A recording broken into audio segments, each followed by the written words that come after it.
Bismillahirrahmanirrahim. Assalamualaikum warahmatullahi wabarakatuh. Alhamdulillahi rabbil alamin, wassalatu wassalamu ala ashrafil anbiya'i wal mursalin wa ala alihi wa sahbihi wa man tabi'ahum bi ihsanin ila yaumiddin. يا ربنا لك الحمد كما ينبغي لجلال وجهك الكريم وعظيم سلطانك. Kita bersyukur alhamdulillah pada Allah Subhanahu wa taala. Kita jaga husnuzan kita bahwa Allah Maha Pengasih, Allah Maha Penyayang. Apapun bagaimanapun kondisi kita saat ini. Orang yang beriman percaya bahawa Allah berikan ia yang terbaik, yang ia butuhkan, walaupun bukan itu yang kadang-kadang ia impikan. Karena impian dan harapan kita adalah pada sesuatu yang kita anggap baik, tapi Allah memberikan kita sesuatu yang benar-benar baik. Maka orang beriman tetap mengucapkan alhamdulillah, walaupun ternyata yang ia harapkan tidak tercapai, karena ia yakin Allah ganti dengan yang lebih cocok. Orang beriman selalu yakin dan percaya bahawa semua kejadian terjadi karena izin Allah, dan Allah insya Allah selalu berniat baik, melakukan yang terbaik, tidak mungkin berbuat salah. Salawat dan salam untuk Nabi kita, Nabi Muhammad sallallahu alaihi wasallam, tauladan kita.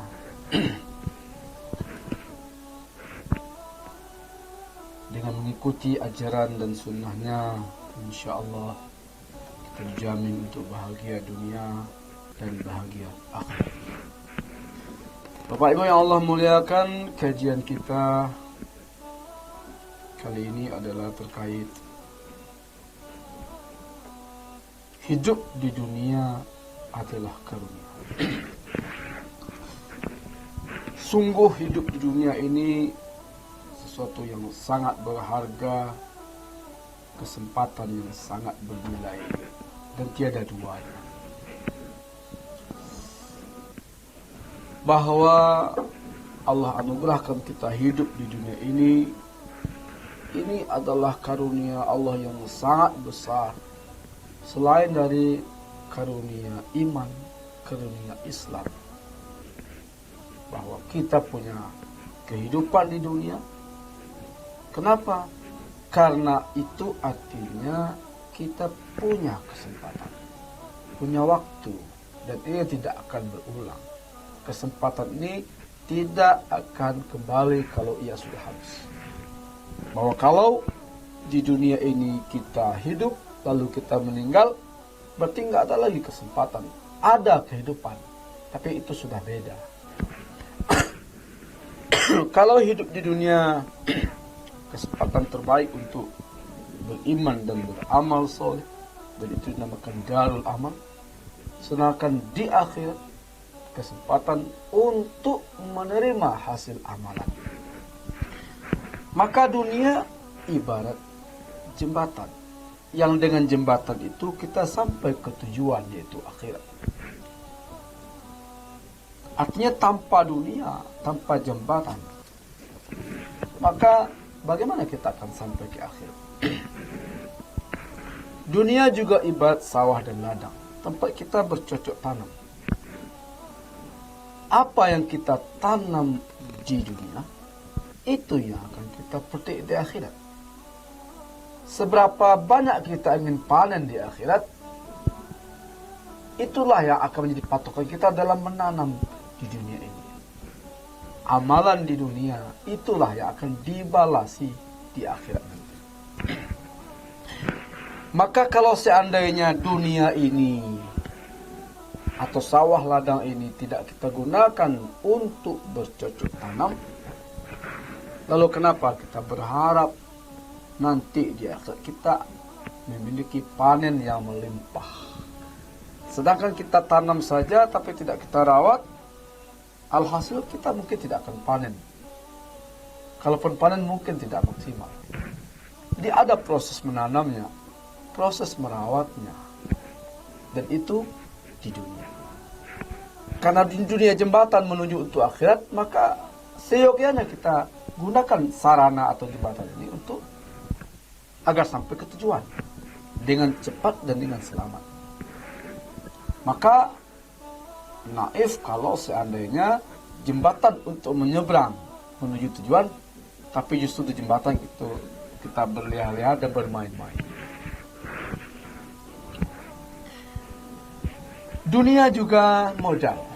Yang kita katakan dengan dunia adalah modal, bahwa semua yang Allah berikan di dunia ini itu adalah dunia, itu adalah modal. Bahwa kita diberi oleh Allah waktu, diberi oleh Allah ruang, dan Allah beri fasilitas. Fasilitasnya beragam. Ada harta, ada jabatan, ada keahlian, ada kekuatan, ada kesempatan, ada power. Semuanya adalah dunia. Dan itu adalah modal. Modal untuk apa? Modal untuk kita investasikan dan kita berharap keuntungan nanti di akhirat. Bapak Ibu kaum muslimin, hamba Allah yang mulia. Maka ketika ada di antara kita yang Allah berikan harta, berarti Allah beri kita modal. Harta ini gunakanlah untuk investasi selama di dunia, sehingga nanti kita menikmati keuntungan di akhirat. Dengan cara apa? Bukankah dengan harta kita bisa investasikan untuk sedekah, untuk berzakat, untuk membantu sesama? Bukankah dengan harta ini kita bisa berbuat banyak bagi orang lain, bagi agama dan bagi bangsa? Maka dengan modal kekayaan bagi yang kaya, harusnya dia menikmati keuntungan investasi di akhirat dengan catatan modal ini dia gunakan sebaik-baiknya dengan cara yang benar dan tepat. Di antara kita mungkin Allah beri kedudukan, Allah beri wewenang, Allah berikan jabatan, kekuasaan. Itu modal yang dengan wewenang, kekuasaan, jabatan, itu harusnya kita bisa lebih mudah melakukan sesuatu yang mungkin sulit dilakukan oleh orang yang tidak memiliki kekuasaan dan jabatan. Bukankah tanda tangan seorang pejabat, pemangku kekuasaan yang memiliki wewenang bisa melahirkan amal soleh? Ditanda tanganinya peraturan, yang dengan peraturan itu orang-orang yang berada di bawah kekuasaannya bisa menikmati fasilitas untuk beramal soleh. Bahwa di kantor ini setiap hari ini ada kajian. Semua karyawan yang berada di bawah kekuasaannya dikontrol salat lima waktunya. Ada aturan tentang bagaimana mengamalkan agama. Dia punya kekuasaan. Di dalam kekuasaan itu, dia upayakan bagaimana nilai-nilai Islam dijalankan, dipelajari, dikaji. Sang pejabat, pemangku kekuasaan, menggunakan wewenangnya untuk diinvestasikan, mendapatkan keuntungan di akhirat. Berkat tanda tangannya, ada syiar agama hidup di kantornya. Berkat keputusannya, di daerahnya ada amal-amal kebaikan dilaksanakan. Maka dia dengan wewenangnya sudah menginvestasikan kekuasaan itu, dan keuntungan dari investasi itu dia akan nikmati di akhirat. Ada orang yang Allah beri modal ilmu pengetahuan. Allah beri ia kelebihan, kecerdasan, keahlian. Itu juga modal yang mungkin tidak dimiliki oleh orang lain. Dengan kecerdasan itu dia lahirkan penemuan, dia lahirkan ilmu yang dengannya mudah orang melaksanakan ketaatan. Dengan keahliannya dia lahirkan aplikasi-aplikasi mudah orang misalkan. Dia lahirkan semacam aturan mudah orang mengeluarkan harta warisan. Dengan keahliannya dia memikirkan strategi paling mudah dan efisien untuk berdakwah. Kecerdasan yang ia miliki adalah modal dari Allah yang bisa digunakan untuk diinvestasikan agar nanti di akhirat dia menikmati hasilnya berupa pahala, berupa kesempatan yang lebih baik. Dengan ilmu yang ia miliki, ia ajari orang bodoh. Ia arahkan orang untuk menjadi lebih baik.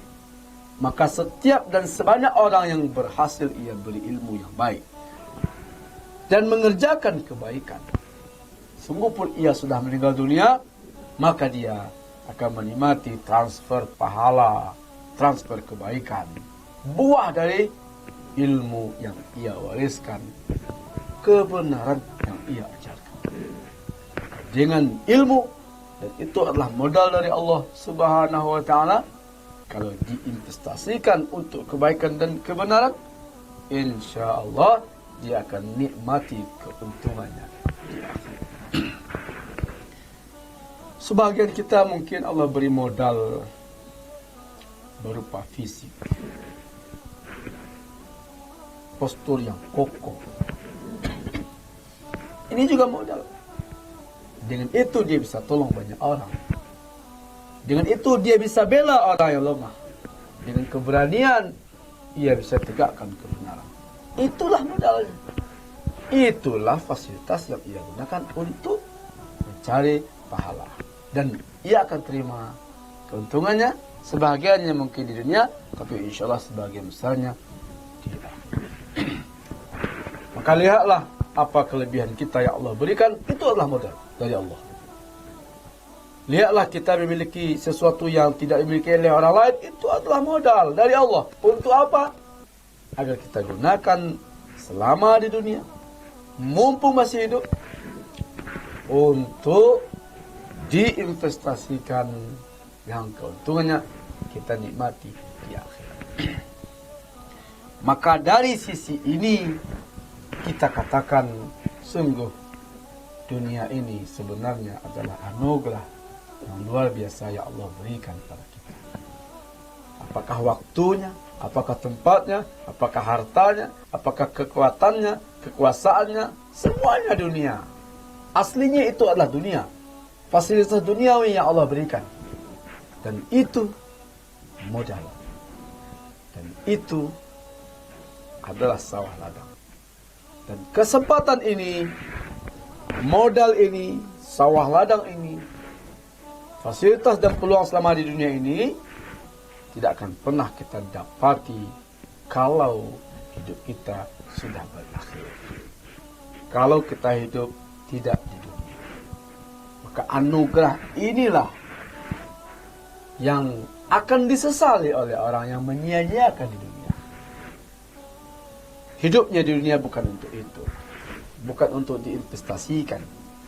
Jembatan bukan untuk bagaimana ia sampai ke tujuan. Sawah ladang bukan untuk bagaimana ia bercocok tanam. Modal bukan dia investasikan, tapi dia sia-siakan. Kalaupun ada ia investasikan, investasi yang ia nikmati juga di dunia, tidak ada untuk akhirat. Dengan kekuasaannya di dunia, ia memiliki banyak kemudahan-kemudahan hidup, tapi tidak ia gunakan untuk amal. Sehingga apa? Dia berkuasa, tapi tidak ada dampaknya bagi agamanya, bagi bangsanya, bagi masyarakatnya, bagi mencapai ridha Allah, bagi mencapai pahala. Dia memiliki harta, harusnya itu modal, sayangnya dia tidak gunakan untuk investasi. Dia berfoya-foya, bahkan dia gunakan dalam kemaksiatan, dalam kemubaziran. Visi hidupnya bersenang-senang, menikmati hidup di dunia. Beli ini, beli itu, koleksi ini, koleksi itu. Tapi dia lalai dan abai menggunakannya untuk akhirat. Ada yang fisiknya, kekuatannya justru dia gunakan untuk kezaliman. Ketampanannya justru untuk maksiat. Kecantikannya justru untuk dosa. Padahal semua itu modal untuk mendapatkan ridha, mendapatkan pahala. Sayangnya ia gunakan bukan untuk itu. Ilmu pengetahuannya harusnya untuk memudahkan agama. Bagaimana agama ini bisa tersebar dengan cepat, dengan efisien. Bagaimana orang memahami agama dengan benar. Sayangnya tidak sedikit orang-orang cerdas, kecerdasannya justru digunakan untuk mempermudah mendapatkan fasilitas yang sebagiannya itu ternyata dimurkai oleh Allah. Kecerdasannya digunakan untuk maksiat. Keahliannya dia gunakan untuk mendurhakai Allah Subhanahu wa Ta'ala. Bapak Ibu kaum muslimin, hamba Allah yang mulia. Karena itu maka dunia yang sebenarnya adalah anugerah dan karunia yang sangat besar ini bisa dijadikan investasi, tapi banyak justru menjerumuskan orang yang memilikinya. Boro-boro ia gunakan hartanya untuk sedekah, untuk zakat, untuk wakaf, untuk menolong sesama. Harta sering ia gunakan untuk dosa, untuk maksiat, dan untuk foya-foya. Harusnya dengan ilmu dan kecerdasan ia ayomi orang bodoh, ia tebarkan kebenaran, ia bimbing orang awam, ia permudah urusan masyarakat. Tapi tidak jarang justru kecerdasan penyebab ia demi materi, demi kekuasaan, demi dekat dengan istana, demi segenggam wewenang, kadangkala ia gunakan justru untuk menentang agama Allah. Begitulah anugerah Allah yang sangat besar ini, kalau tidak digunakan dengan tepat, bisa menjadi sumber penyesalan. Di akhirat nanti menyesallah orang kaya ketika ingat kekayaannya sedikit pun tidak menyelamatkannya dari neraka dan tidak membuatnya masuk surga. Menangislah orang yang pernah berkuasa ketika ia ingat kekuasaannya ternyata tidak sedikit pun ia gunakan untuk mencari ridha Allah. Menyesallah orang yang punya kelebihan fisik, punya kecerdasan, punya pengetahuan, ketika dia nanti di akhirat menyadari ternyata justru itu yang membuat ia dilemparkan ke dalam neraka. Bapak Ibu kaum muslimin hamba Allah yang mulia, maka sekarang kita masih ada waktu, insya Allah. Jika kita masih hidup, berarti masih ada kesempatan.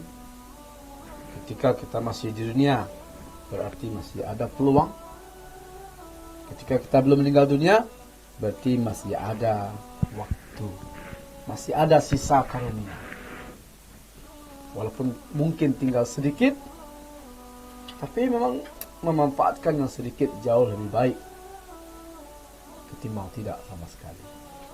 Maka mulai hari ini, siapapun kita, lihat diri kita, karunia apakah yang sedang kita nikmati hari ini, fasilitas apakah yang Allah berikan kita pada saat ini, maka gunakan mumpung masih ada waktu.